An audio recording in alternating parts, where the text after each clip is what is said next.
Don't drink that, lady." The words cut the salon so cleanly the crystal trembled. Candles guttered, as if the flame itself had been startled, and the laughter that had filled the room like warm smoke stuttered into an uneasy silence. A small figure stood in the doorway, a child with damp hair and a patched dress, one hand outstretched, eyes hard and bright as flint. Joanna's voice had the thin, absolute certainty only children possess when they believe the whole world must bend around the truth they carry. "I am Miguel Andrade, and I have kept this story because there are moments when a single, frightened shout can unmake a life." Fazenda Boa Esperança sat like a carved thing at the edge of the mountain fog, its facades washed with the soft light of 100 candles. That night the house smelled of coffee and damp wood, of beeswax and citrus, old comforts for those accustomed to asserting a household's dignity through hospitality. The salon was arranged for celebration, the widow's circle, a piano left idle at one corner, bouquets trembling beside the mantel. Women in silk and lace spoke in rehearsed cadences. Men in well-cut coats moved like clockwork, observing the proprieties expected of kin and neighbor. Dona Francisca Mendes de Almeida, known to everyone as Sina, presided over the room with the manner of someone who had learned to be still and to let the world make its offerings to her. She had been widowed 3 years and had kept the house as if tending a slow-burning lamp. Tonight she wore her black silk with a quiet elegance that asked nothing of anyone, and still the room supplied her with compliments as if she were a bloom in their midst. Beside her, smiles were measured. There was a sense of something newly fragile in the air, a family gathering that had the pinched, expectant hush of a play between acts. Among them was Dona Helena Vasconcelos, a cousin who moved through the room with brittle grace. Her gloves were thin and pale, gloves that hid something the way white gloves hide hands that have been busy with shame. Joana lived in the kitchen quarters with her mother, Maria das Dores, who had cooked for the house longer than any of the present generation could recall. The girl's feet were not entirely clean. Her dress bore the patchwork of necessity. But Joana carried no humble air. Children of the cooks learned to be invisible, and also to see everything. Tonight she'd been sent with a tray to the servants' room, and had come upon a sight she would not forget. Hands at a bottle, a small spoon, a white powder like chalk. She ran because the house needed to be warned. The cry made certain people turn toward the child with hurt and anger. A cousin, a man quick to preserve comfort over truth, bristled and said, "Silence that child. She speaks out of turn." Someone else moved to seize her by the arm. A servant's daughter did not often assume the space of accusation. When she did, it upset the room's balance. The air tasted suddenly of iron and old secrets. People drew closer, not to console, but to see which amusement their faces would favor next. The outrage, the scandal, the preservation of the household story. A few looked toward Francisca, whose expression was an ocean of distance. She needed only a breath to change the constellations in that room. If this kind of storytelling grips you, and you would like to hear more true old tales of courage and conscience, subscribe. A single voice can change the course of many lives. Sometimes it takes only a moment for a house to be reckoned with. Capitan Rodrigo de Almeida moved with the authority of the estate's elder male, not cruel, but iron-trained in order. He put himself between the child and the hand that sought to silence her. "Let the child speak," he said. His voice carried a weight older than scandal, the weight of keeping a household's peace, whether that peace was just or not. Joana spoke, her small chest heaving. "They put powder in the bottle, to the wine," she said, each word a stone. "I saw Dona Helena. She took off her glove near the tray and put the powder in. She wiped her fingers on her dress." Silence warmed into a new kind of pressure. To accuse a lady of poisoning was to ask for judgment, not only of the lady, but of the house itself. People's faces rearranged, fear, contempt, disbelief. Some hands clutched fans. Other hands found the corners of tablecloths as if seeking purchase on a moral cliff. Maria das Dores stood near the hearth, her palms clenched so that the knuckles tightened white. She pulled Joana behind her like a shield, but not stubbornly. She looked at the child with the kind of sorrow that had learned to measure truths by survival. Donna Helena's eyes, which until then had been practiced masks of civility, went still. Her gloves were bright, as if unsoiled by life. "This is an outrageous accusation," she said, voice clipped and precise. "You would have me poison my kin? For what?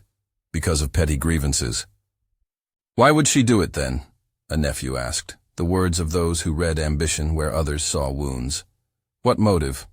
No one would think to harm Sina. Old grievances are often leashed beneath politeness. They sit like damp tinder until some small irony sparks them into blaze." Helena's face hardened into a contour of long possession.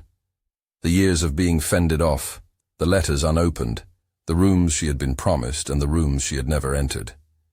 It is a dangerous thing to be slighted by kin who measure worth in estate ledgers. The doctor, Dr. Augusto Ferreira, a man whose calm hands and measured beard were respected as much as his learned opinions, approached. He had been called in whenever a child broke a leg or a fever turned tricky. Tonight he took the crystal cup with the delicacy of someone who did not wish to rough the truth. He smelled it, as if the drink retained some ghost of what had been poured into it. "Do not drink," he murmured, as if speaking to the house itself. "Bring it here." Before he could test what Joanna had sworn to be powder, a woman, a cousin on Helena's side, small and sharp-tongued, lurched forward. "We cannot have a child making accusations," she said. "Where is the proof? Are we to believe a kitchen girl over the word of our blood?" Men shifted. Some fortressed themselves in pedigrees and habits. Others' eyes slid to the mistress, seeking signs of how the truth should be arranged. Capitan Rodrigo's patience, which had been stretched thin by years of managing tenants, debts, and rumblings across the hills, held the room. "The doctor will speak," he announced. "We will not grandstand in the face of a danger to life." Helena laughed then, a brittle sound with the edges worn off. "Danger to life? Do you set such store by life that's not your own? She would put a cook upstairs because she is tired of how you breathe, Francisca." Her words were thrown like a flare to the crowd. She wanted fire, and she wanted it now. People's loyalty is a currency that shifts with price. Some who had favored Francisca now found themselves shocked into silence. Others edged away from the air of accusation as if poison might cling. Maria das Doris's face did not shift. To her, Joanna's courage was a natural thing. Children sometimes know cruelty, because cruelty is what they watch. She placed a steadying hand on Joanna's shoulder. "Maria," Capitan Rodrigo said softly, so the room could not hear reproach. "Keep the child near." Dr. Augusto did not allow theatrics. He left the salon and returned with a small glass phial and a linen. He took a drop of the drink and placed it upon the linen with an economy of gesture. He pressed his lips as if considering not the cup, but the ethics of announcing dread. The room leaned in, as if leaning might change the verdict. He lifted his gaze. "There is an element that is not of wine," he said. He did not say the poisonous word at once, because learned men sometimes drag their pronouncements through the sieve of process to keep themselves from becoming instruments of panic. "It will take a test, but there is a grainy residue that is not usual. I will need to be precise." Voices rushed like a small dam breaking. Some wanted immediate action. Others wanted the kind of delay that preserves reputations. Joanna's hand trembled. She had done what she could, speak. Yet the world she had entered, the drawing room of the house as arranged by custom and birth, was not built to receive the claims of a child of the kitchen. Accusation from someone of Joanna's station peeled at the varnish of the household's respectability. "You insist it was Donna Helena," someone said quietly, not yet willing to hope it could be true. Joanna's chin lifted. "I saw her with the spoon," she answered. "She had a small box, like the one with needles. She said nothing. She wore gloves, but I saw the white under the thumb when she steadied the bottle." Her voice was small but precise in its memory. Children's eyes do not yet soften to the craft of lying. They are, in their sharpness, instruments for truth. Helena's face paled, and then flushed, the flush of someone whose pride had been pinned. "Accusations without proof," she spat. "If you wish to bring the courts on me, do so, but I will not be dragged by your little theatrics." The nephew, agitated, moved toward Joanna again as if to physically reclaim the narrative. This girl would make us all believe anything. Who taught her to see such things? Who put the thought into her mind? There is a peculiar terror in being small in a place of great things. Joanna felt hands close in, and for a moment fear tapered her voice.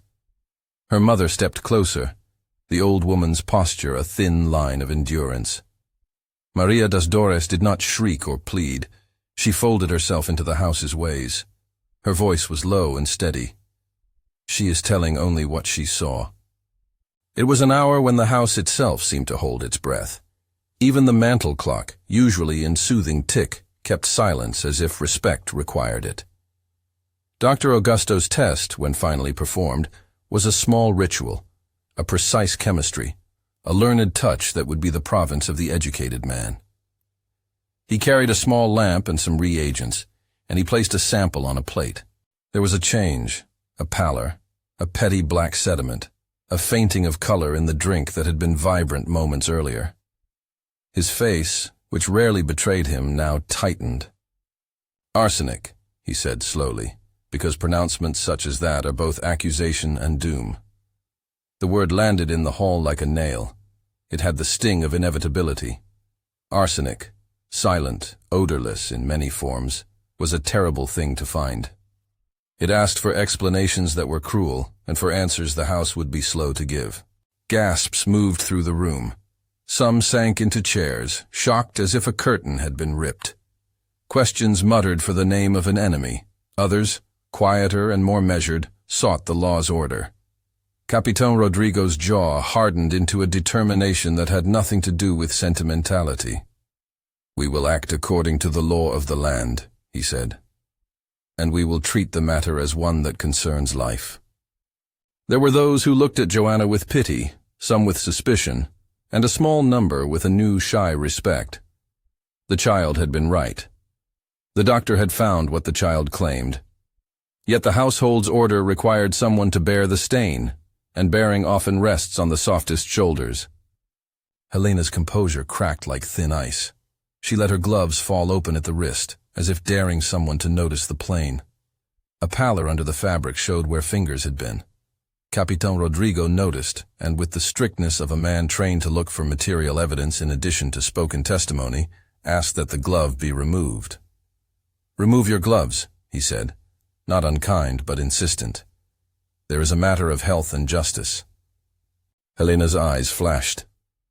She did not expect Capitan Rodrigo to command her in this way. Family ties are quick to fall aside when the law's practice appears. Her hands trembled as she loosened the gloves, and when they came off there was a powder along the seams, a faint dusting that a well-trained eye could see as foreign to glove fabric. It clung in the valley of her skin like cold flour. The salon filled with a new noise. Not of conversation, but of 1,000 small reckonings. A cousin stammered, "This is impossible. These gloves have been handled by servants, by the heir." "See," said Dr. Augusto, and his voice held the dry certainty of the man who knows when experiment yields testimony. He took the glove, tapped it on a card, and there, like a small constellation in dust, white crystals fell out. They caught the candlelight, and then settled into the palm like an accusation turned tangible. Helena's face lost its color. Her mouth opened as if to make a sound that might claim innocence, but the sound dissolved into something else, an exhalation that was equal parts fury and defeat. "How dare you?" she whispered now, not in outrage but in a voice that had the haunted raw edges of someone exposed. Words tumbled from her in a different register. "You think you can take my share, my years, my expectation? Do you think being slighted is a crime? I'm tired of being the one who must watch while others inherit what was promised to me. I have watched doors close, promises be set like stones upon the path. Do you think you would be better for me to die? Do you?" Her words did not absolve her. If anything, they sketched a map of motive, a long resentment, little by little turned inward until it congealed into this single burning act. The room listened, and for the first time some of them heard not only the charge, but the life that had nurtured the action. People rarely hear resentments this way without flinching. They do not like to look at what they once deemed minor and discover how long cultivation of grievance can rot a heart. Donna Francisca, who had stood like a still column as personality and propriety, felt the floor shift under her. Her hands, which had been folded so long they might have been made for folding, unclenched. Her breath came short. Helena's words were like mirrors thrown quickly in front of a face. They reflected things Francisca had not wished to see. Small exclusions, the settling of favors, the way whole lives had been measured against ledgers and promises. The idea that her inheritance might have come at another's loss touched her like a cold hand. Capitan Rodrigo acted then as the man of the house and the law. He called for the servants to secure the doors. No one would leave until certain papers were produced and explanation made. "We must preserve the evidence and examine the house," he said. "If there is a will or any document that bears upon this quartering of the estate, it must be found." Helena's outburst stepped into a new register. Now she did not only flail at Francisca's comfort, but at the entire architecture of favor that had been arranged since their shared childhood. "The house has been run by secrets," she said, voice rising. "Promises given in whispers, ledgers rewritten. Men have laid hands on what was not theirs, and why should I be the only one who remembers? Why am I to be the only one to starve to silence?" None of this answered a simple question of legal guilt, but it did create a fabric of motive, an accumulation of small slights that could explain why someone might choose to remove a presence from the world rather than to endure a life of continual erasure. The room listened to a confession the way country folk watch a sky ready to rain. Uneasy attention, not yet mercy. Maria Desdor's mouth compressed, and with it, her whole history of careful service. The old woman had watched men make decisions about other people's lives as if they were furniture. She had raised a child who did not know how to keep quiet. She did not shout. She did not faint. She held Joana and looked at Francisca with an expression that seemed to say, "This is between you now." Francisca's hands trembled. The woman who had been trained to be still, to allow the household's flow to smooth anxieties, now felt the house's foundation tilt. She had not expected to be the focus of hatred. She had expected the custom of her house to shelter her. It did not. She stepped forward, the weight of years in her posture. "If there is a wrong," she said, voice barely more than a thread, "it will be seen. We will not hide behind our comforts." Whether she meant it for reason or performance, no one could yet say. There is a strange and terrible intimacy in the moment where suspicion becomes evidence. People who had lived by the rule of appearances found themselves needing proofs. The glove, the powder, the child's sight, taken together they began to order into a case. And yet, even as the room tightened, small murmurs of another kind began. Whispers about the late notary, a letter that had changed hands, a chest in the back room where old papers lay as if sleep had kept them. The idea of a hidden will had been a rumor at the edges of conversation for years, one of those rumors a family keeps to itself, like a scar, never to be spoken aloud. And now the rumor thawed as if the heat of accusation might make it rise. Capitan Rodrigo moved with a sort of practical solemnity. "Search the papers," he ordered. "Search every chest, every desk. If there are documents, they must be produced. The law will be our compass." A cousin protested. "You cannot expel the household's reputation to seek a rumor, even if a will exists. What is proof in the eyes of the law?" "Then we will bring the law to the proof," Rodrigo answered. His voice brooked no argument. He marshaled the house's older servants, whose hands remembered where the trunks had been packed, where the late master's coat had been folded. They moved with the practiced motion of people who had served the family in seasons of crop and famine alike. Behind them, the curtains of the salon shuddered closed, boarding the room into a theater of judgment. Helena, pale and trembling, sat down as if tired. Her accusation had been hurled, and now it returned to her like an echo. For a moment she did not look like the woman who had once swept through parlors. She looked like someone who had spent a life at the end of denied expectations. Joana stood near her mother, fingers clasped. The child had invoked disaster to save a life, yet she had also unwittingly summoned the household's buried disputes into the open. She had seized a moment in which the moral account of the fazenda might be settled. Perhaps she knew that somewhere within her small frame, truth was a thing to be risked. Perhaps she did not. Children often act without the calculation of adults. Their courage is elemental. Dr. Augusto boxed a small parcel of the stanza's evidence. He wrapped the cup in linen and placed the gloved hand in his pocket. He was precise and coldly humane, the kind of man whose work is to name facts. He did not moralize. He refused both to exculpate and to condemn. He sought only to reveal. As the household moved into the back rooms, Capitan Rodrigo directed a search for papers and trunks. The servants, whose lives were braided with the estate's mundane details, moved with a knowledge that surprised some of the younger guests. There were drawers in which love letters had been kept, boxes of receipts, a trunk bound with an old lock and covered in dust. Workers who had been with the house for decades knew the secret places where men hide keepsakes. Among them, a stout chest lay beneath a torn quilt, one of those places in which families keep both heirlooms and the inconvenient. One of the elder housekeepers, a woman who had once apprenticed under Francisca's mother, knelt and ran her hands along the lid. "Here," she said.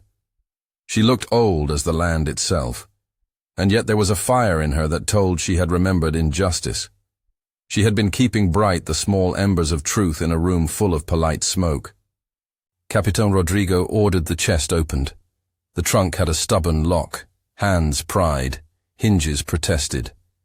When the lid gave, it yielded not only papers but the smell of old cedar, of sealing wax and ink, of lives written on pages. A letter fell out at once, its edges browned, the seal brittle. Someone picked it up. It bore a hand that trembled with age, and a name that made the room constrict. The late master's hand. At that exact moment, the room seemed to hold every breath.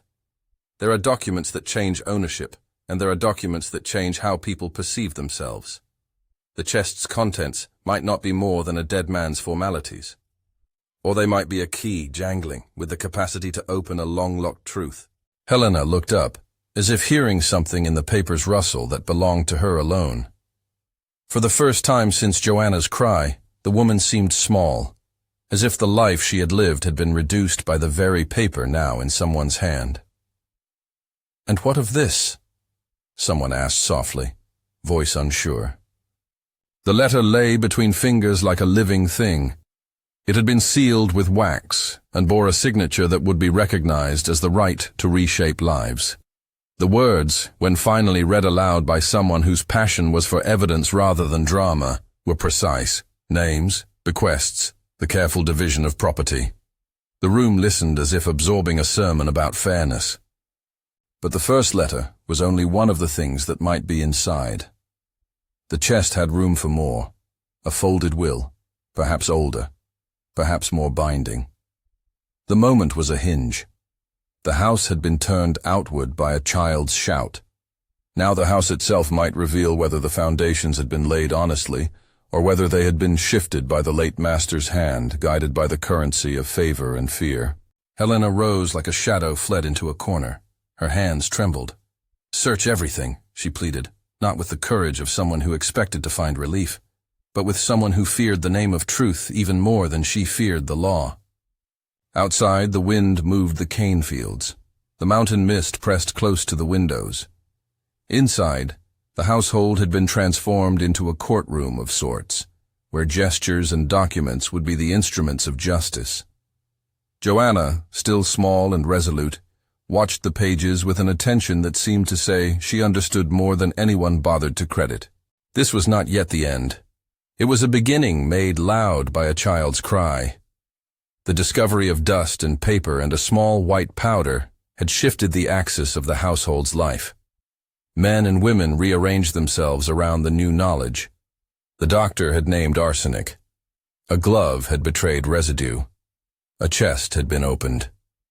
The house that had arranged itself around a widow's quiet dignity now stood on the cusp of having its history examined.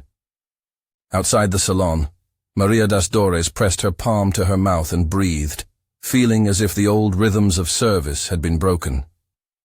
She had raised Joana to know when to speak and when to be silent. She had never taught the child to thrust herself into the center of scandal, yet here she was, the pivot upon which family secrets unspooled.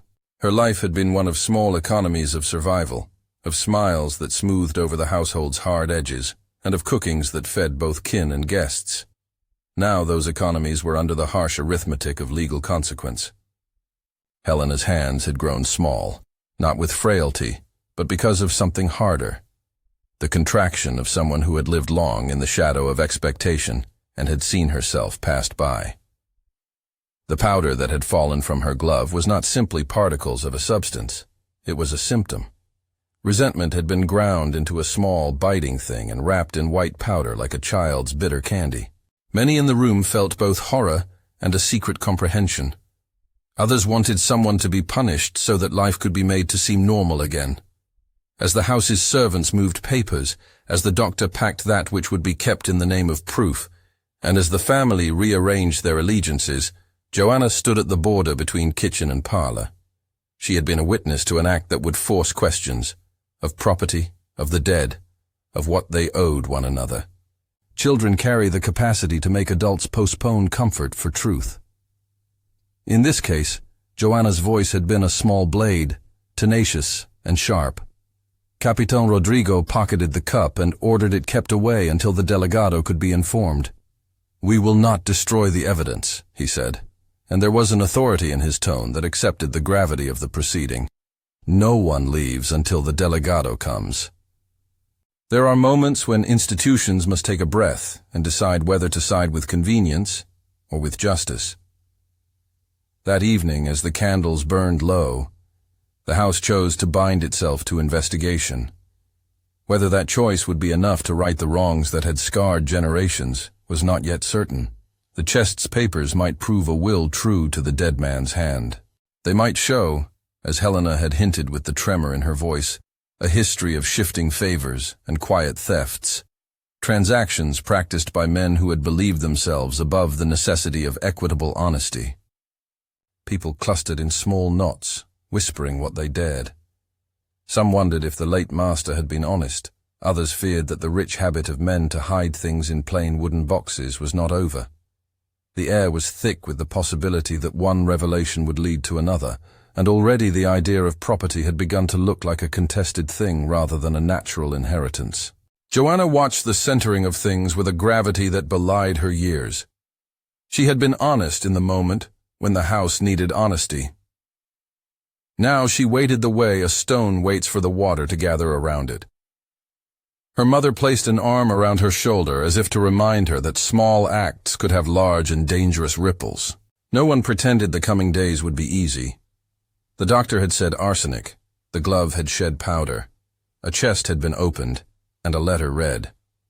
The choice before the house was not merely whether to prosecute or to forgive, but whether to see the past's injustices and to answer them with more than silence. As the servants cleared the salon and drew curtains against the night's chill, the scent of coffee lingered like a stubborn memory. It was a smell that had fed and soothed many mouths, but tonight it was a background to a larger moral reckoning.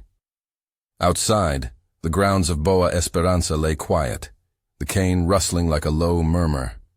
Inside, people prepared to speak to law and conscience alike.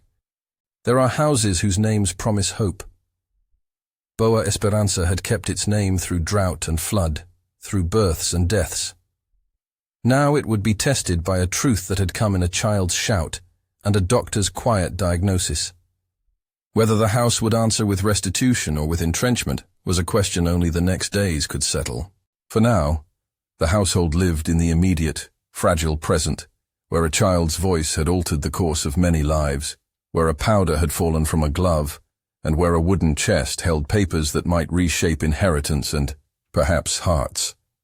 The candlelight lowered. Voices subsided into a heavy patience. Outside, the mountain mist drew closer to the windows as if to listen. Inside the salon, the chest lay open, but no one had yet taken up the bulk of what it might contain. Hands hovered. The next action would be a slow one, legal and messy, full of questions and perhaps the beginning of reparative acts. There would be a delegado to summon, and arguments to be made. There would be a law to follow, and a community to reckon with.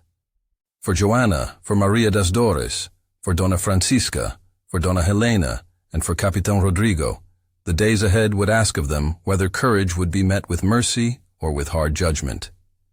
And so the house held itself like a body at the edge of an incision, ready to be opened and to reckon with the infection beneath the skin.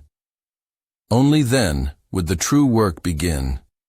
To name not simply the ingredient in the cup, but the long, quiet gripes and the silent substitutions that had fed a household for generations. The cry had been made. The cup had been tested. The powder had fallen. The chest had been opened. What remained was the long human labor of weighing wrongs, of listening to the voices of the small and the disempowered, and of choosing in the end whether to repair what had been broken. The night's verdict had not been delivered. It was only begun. Before dawn, while the candles were still smoking and the house made small, guilty noises as if ashamed of itself, a rider arrived from the town with a stamped letter and a man in a sober coat who carried the weight of civil order with him. Delegado Carvalho came as the law's slow foot, polite and immovable. He had been roused from sleep and had ridden over the red earth to see what the estate had already set in motion. He listened with the disciplined patience of an official tasked with translating domestic calamity into records, signatures, and the sense of process that keeps rumor from becoming judgment. Carvalho took the cup and the glove, the wrapped-up linen the doctor had prepared, the statements, sparse and tender, that had been coaxed from worried mouths. He buried his expression in the habit of procedure, noting times, recording witnesses, ordering things to be sealed. He did what law does first, assemble what is material, so that imagination cannot be the sole arbiter of consequence. "It will be careful work," he said, in a step that was neither cold nor sentimental. "We shall take depositions. We shall keep evidence safe. There must be clarity for the next step." Helena's detention was not theatrical. It was the quiet action of a man who has seen too many household dramas and who knows law must not be made a spectacle. He asked her to come with him to describe what had been found. The women who had come with gentle accusations now watched a different economy of fate. A handcuff might be metal, but it also functioned as a social instrument, closing an old ledger. There was shame in it, but also necessity. Before Helena left the grounds with Carvalho, escorted by Capitán Rodrigo to make certain she did not flee, Francisca stopped her. The two women faced each other not as actors in a play, but as persons whose lives had been braided by kinship, by the peculiar entanglements of being family and of being heirs to the same house. "Before you go," Francisca said, voice steady though it trembled like a lower reed in an organ, "there are things that must be seen by everyone." It was an odd moment, the mistress of the house calling its accused to disclose truth in the presence of witnesses. A silence fell like linen. Francisca had been trained by custom and by need to keep family air unruffled. Tonight she had chosen a different choreography. She walked to the open chest, to the trunk whose papers had already set the room's axis. A folded will lay there, its edges browned, the handwriting recognizably the late master's.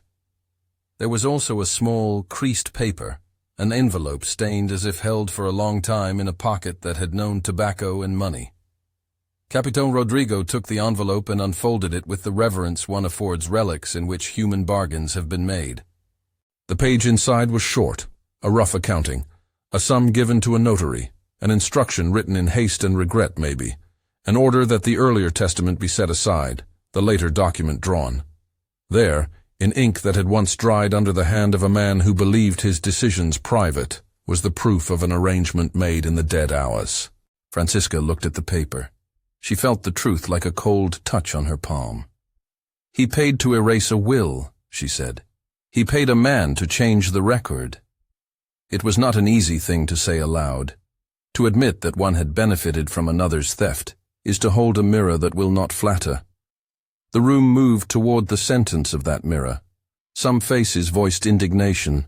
Others, who had always suspected, nodded as if a knot had finally been untied. The delegado did not leap to conclusion. He placed the documents into the official registry, then looked up with a clarity that made the weight of consequence visible.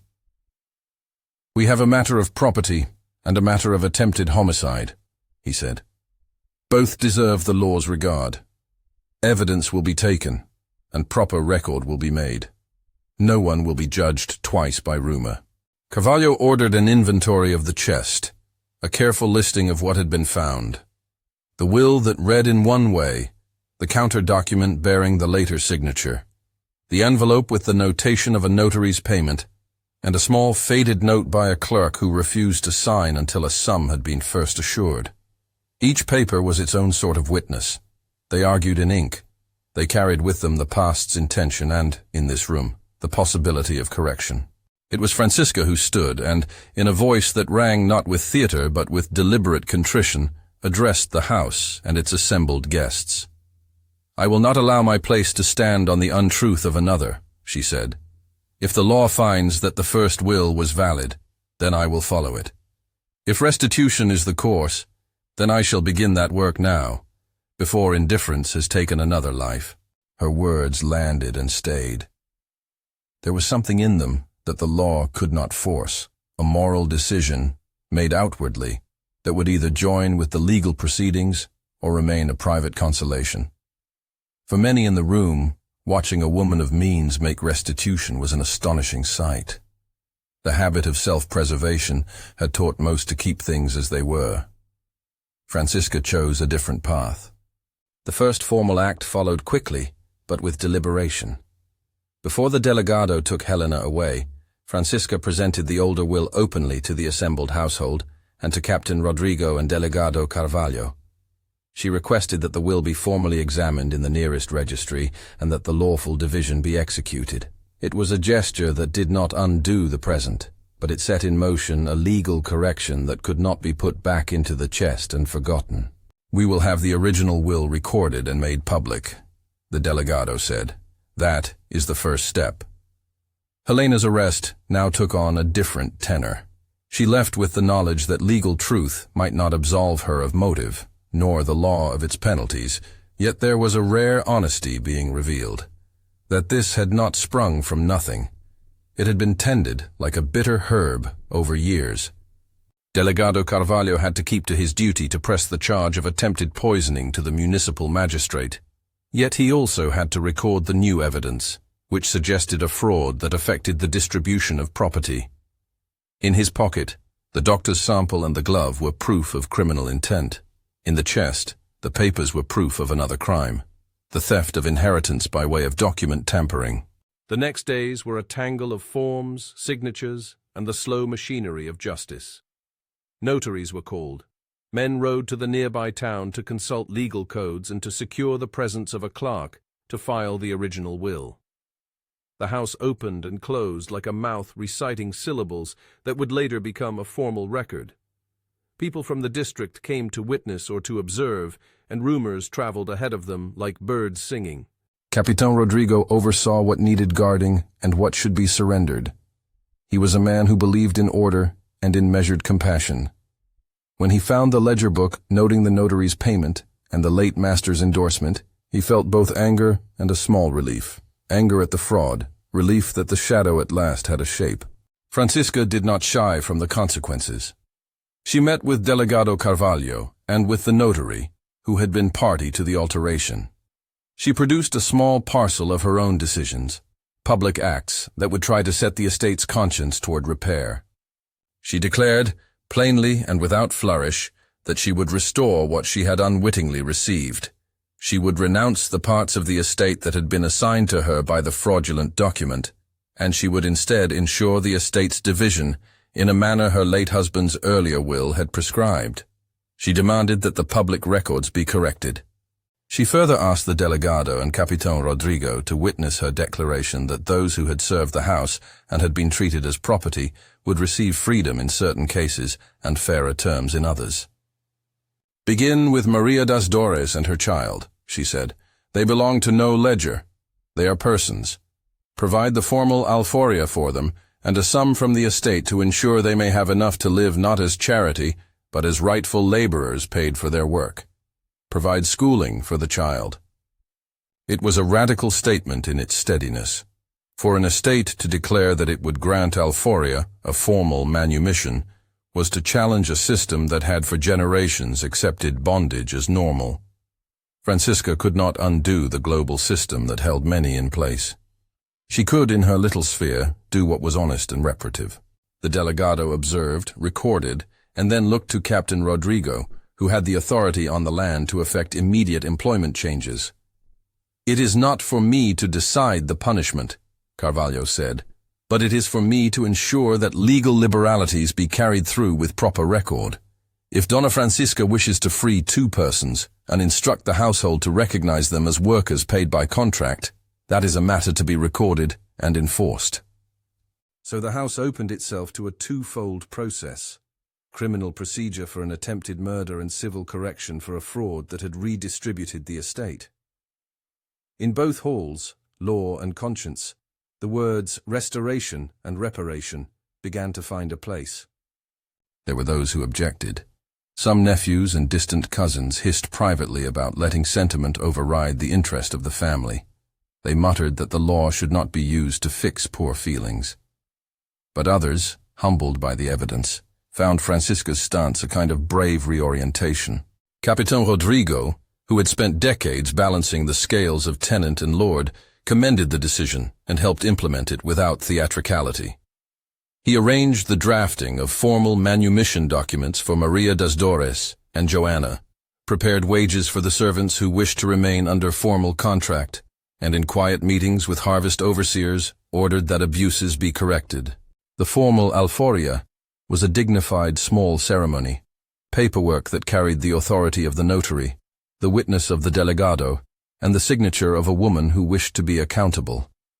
Maria das Dores stood with Joana by her side, and when the notary read the words that transformed legal status, there was a silence that was more than relief. It felt like permission to breathe. The document did not dissolve the scars of a slavery that had bound many lives. It did not erase years of loss, but it cleared a space for a different future. Joana, finally no longer a child's voice echoing in the margins, stood with her hair pinned simply and eyes wide. She felt a bewilderment that mingled gratitude with a hard knowledge. Freedom is not an instant of light, but the beginning of new work. Professor Antonio, who had lately been engaged by the house as a tutor for the children of the family, and who had taught the household the little curtsies of letters and numbers, stepped forward. He had watched the child who had saved a life. He had seen in Joana a hunger that matched his own belief in the emancipatory power of learning. "It will be my honor," he said, soft as a reed, "to teach her. Education will be her right, not a favor." He pledged that Joana would study reading, writing, arithmetic, and the world that lay beyond the cane fields. He spoke not with condescension, but with the deliberate fervor of one who believes that knowledge is a tool for freedom. As the legal machinery continued, Helena's case moved into the hands of the magistrate in the county seat. The prova, the glove, the doctor's analysis, Joana's testimony, and the circumstances was not taken lightly. The magistrate had discretion, and Delegado Carvalho provided the documentation, with the careful air of one who knew that a measured response could both punish and repair. In hearings that were not flamboyant yet were public, Helena's motive was aired. She did not deny resentment. She offered explanations that were human in all their self-justifications. "I was denied what I thought mine," she told the magistrate in a voice that had none of the ranting heat of earlier. "I grew up with promises that were never kept. I was a woman who had seen doors close. I did not feel I could live as less than promised." The court could not let motive excuse crime. The magistrate weighed the facts: the attempt to poison, the presence of arsenic, the glove, the wounded conscience of a woman who had accumulated private grievances. The law tempered punishment with mitigating circumstances. Helena's cooperation, her confession, her assistance in revealing the fraud, and her willingness to name the men who had been complicit, were considered. Francisca's own testimony, oddly, shifted the balance. By showing she would not profit by the fraud, by publicly renouncing the ill-gotten gains, Francisca decreased the cruelty of Helena's motive in the eyes of some who judged. Helena was sentenced to a term that felt in the heart of the community both just and merciful. The magistrate, mindful of precedents and the need to uphold life, ordered imprisonment in the county jail for a measured length, long enough to be a consequence, short enough to allow for repentance to be possible. The sentence included a requirement to contribute labor to the public good upon release and to participate in a form of restitution, an arrangement in which part of any inheritance due to her would be placed in trust to compensate those she had harmed and to provide for those whom the family had wronged. It was not a clean triumph. It would not be called reconciliation by everyone. Helena's loss was great. The law had been applied, and the family would have to live with both shame and the awkwardness of having one of their own punished. Yet some of the public measures, Francisca's renunciation of ill-gotten gains and the trusts set aside, turned punishment into the first step toward repair. In the weeks and months that followed, there was labor to do. Francisca's acts had to be recorded in notarial books. Capitan Rodrigo oversaw the settlement that redistributed property according to the older will. He also supervised the practical aspects. Lands that had been the possession of the family were now to be managed under a new arrangement. Workers were to be hired under contracts with wages, and small plots were to be set aside for persons granted alforria to cultivate independently if they wished. Among those who watched the smallest changes, Maria das Dores moved with a new posture. She found it disorienting to count her days not by being owned, but by owning decisions for them. She accepted modest monetary compensation from the estate to set aside for a small house, and she took a simple document that made her status as a free woman public.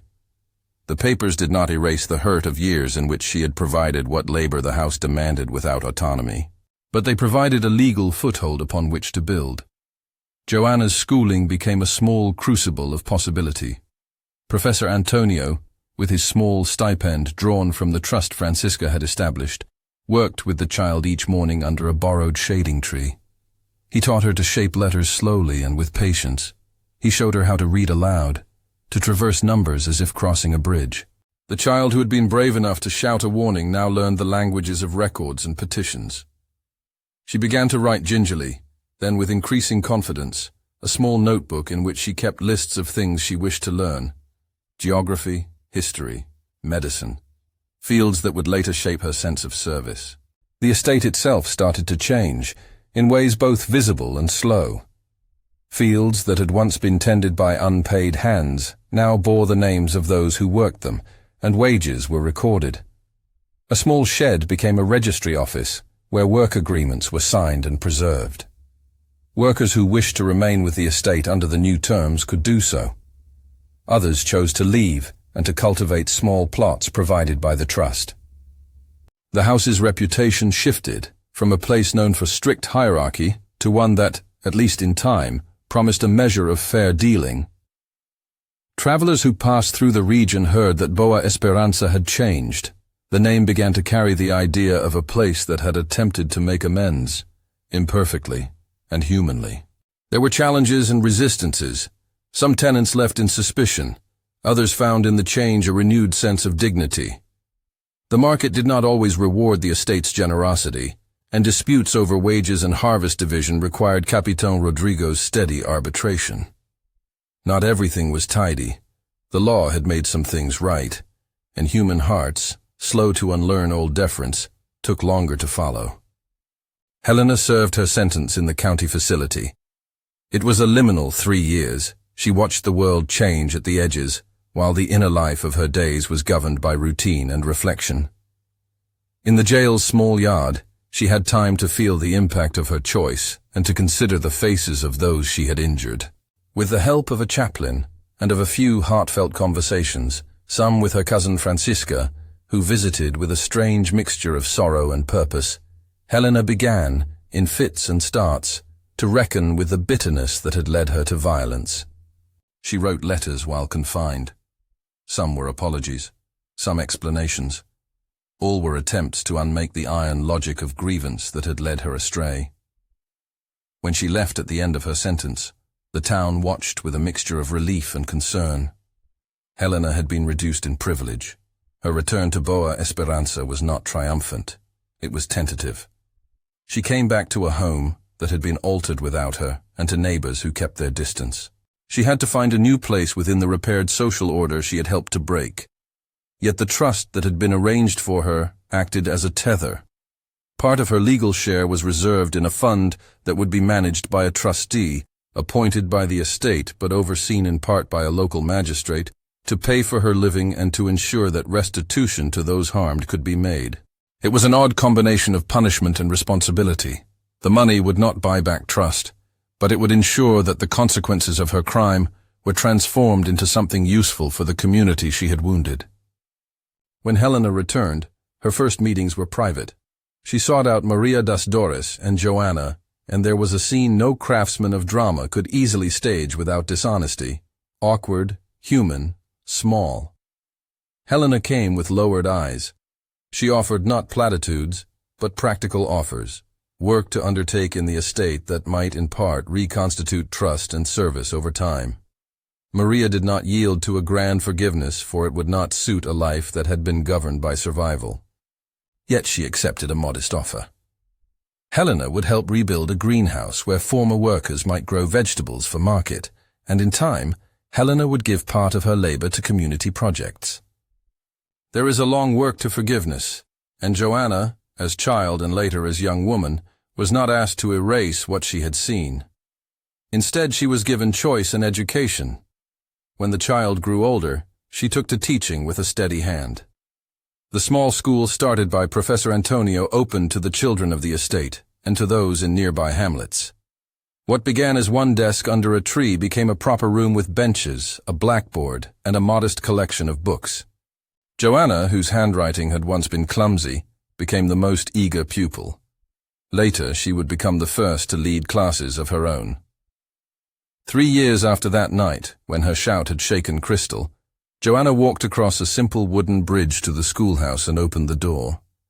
The children inside, some the children of former servants, some the offshoots of farmers in the valley, greeted her with shy reverence and curiosity. She taught them to read the same way Professor Antonio had taught her, patiently, insistently, with a belief that a literate mind is a person who can name their own fate. Her voice had lost the tremor of the night, replaced by the calm authority of one who had both witnessed a danger and become an instrument of change. The estate's transformation did not render the past invisible. On quiet evenings, Francisca would walk the gardens and think of the letter that had rewritten the terms of her inheritance. She had acted because a child's name had pierced the salon, and because the paper in the chest had proved what rumor had suggested. She felt no triumph. She felt only the resolve to use whatever remained of her power to make amends. She funded the school, ordered fair wages, and insisted upon proper contracts. These were not grand gestures that could alter centuries at a stroke, but they re-established a rhythm in which justice might begin to outlast custom. Capitan Rodrigo, older now, watched the fields with a different gaze. He had been schooled in order but had learned that order must sometimes be amended by conscience. He supported initiatives that would ensure the estate could pay its workers, and he held a ledger that recorded both wages and small provisions for schooling. The men who once had been invisible in the accounts were now listed by name.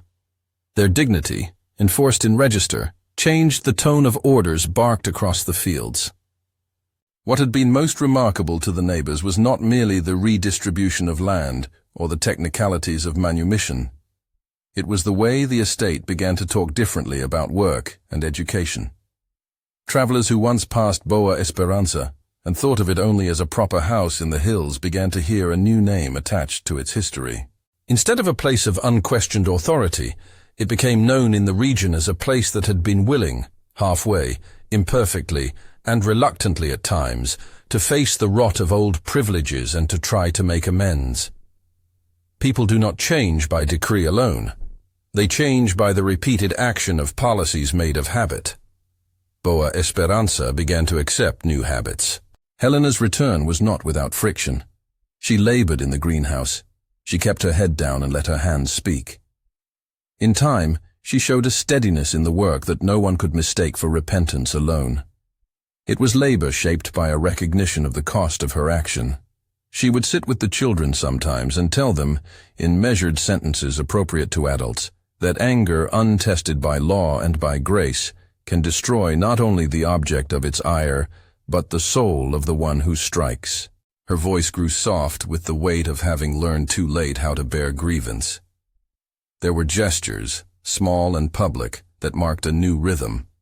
At harvest, a table would be set, and all workers invited. Salaries were paid on a day made public. The notary recorded it, and the names were entered into a ledger kept in the school's office as a matter of habit. The estate's kitchen began to buy supplies from freed families who had established small plots. The economy began to disperse somewhat more widely than it ever had. None of this was grand, but it was slow, and slow work is often the only kind that endures. Joana grew not only in knowledge, but in influence. She learned to mediate disputes among children and later among adults. Her mother, Maria das Dores, became a pillar of the small community, acting as a liaison between the household and workers. She never forgave easily. She did not need to. But she did accept restitution in the form of steady pay and the dignity of being consulted. Her years of labor hardened her into a woman who demanded fair dealing and would not be content with token gestures. In the larger view, the poisoned cup became more than a crime's instrument. It turned into a story that people in the region told and retold, but they told it differently as years went by. At first they said with shock of the child who had shouted and of the arsenic that might have killed. Later they added the chapters of restitution, how a will had been found, how a woman had declared correction of an inheritance, how 2 people had been freed and a school had been built. The tale evolved into a parable, not a tidy lesson, but a complex case study in how a community might respond when confronted with both personal malice and systemic theft. The poisoned cup was, in the end, an emblem. It was a literal object that almost ended a life, and it was a metaphor for what rancor and secret theft can do to a household and to a society. Arsenic is a precise word. Injustice is a larger one. The cup embodied both. It held danger on the edge of hospitality, and because of that, it demanded not only punishment for the crime, but an accounting that reached back into the ledgers of the past. 3 years after that first scream, the estate had not become Eden. There were still old friends who could not abide the change, small cruelties that lingered in the corners, and memories that no policy could fully erase. But there were also new things: a school with benches and a bell, a list of names in a ledger of wages, freemen who paid taxes on their small holdings, the slow flourishing of market gardens, tended by men and women who kept their own time. On a mild afternoon, the town gathered in the schoolyard to mark the opening of a modest library, books donated by neighbors and by the estate itself. Joana, now a young woman, spoke to the assembled crowd. Her voice was steady, neither proud nor humiliated. She spoke of letters as keys, of the freedom that comes when a person can name the thing that binds them. She spoke of courage.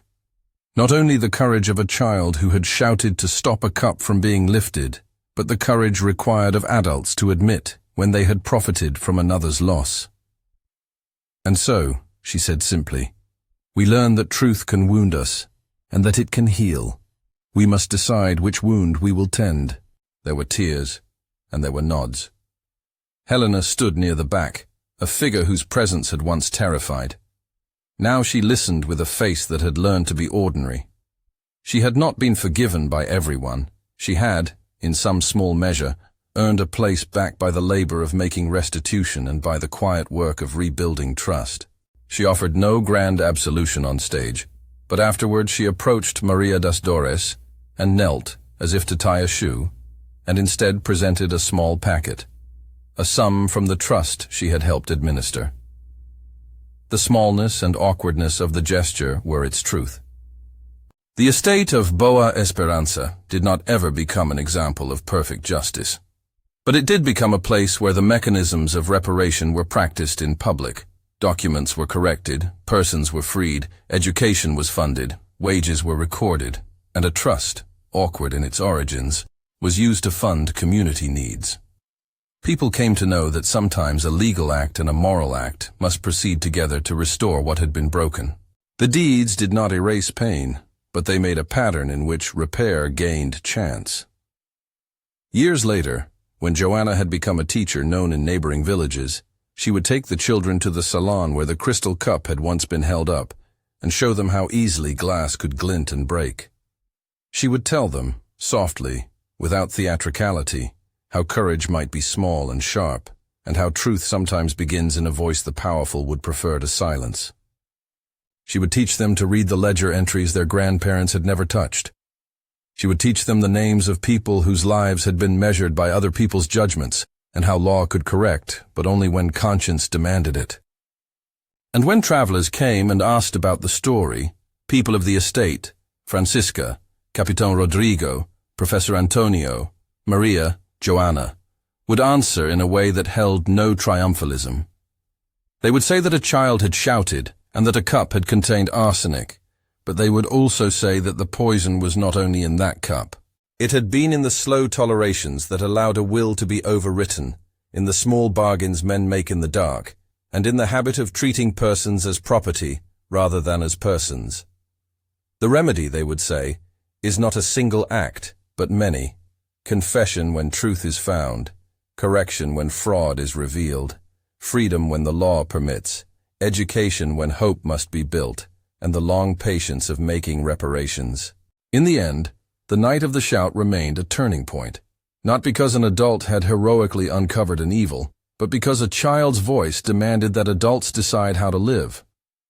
If this story moved you, share it with someone who believes that truth and repair can travel together. Miguel Andrade.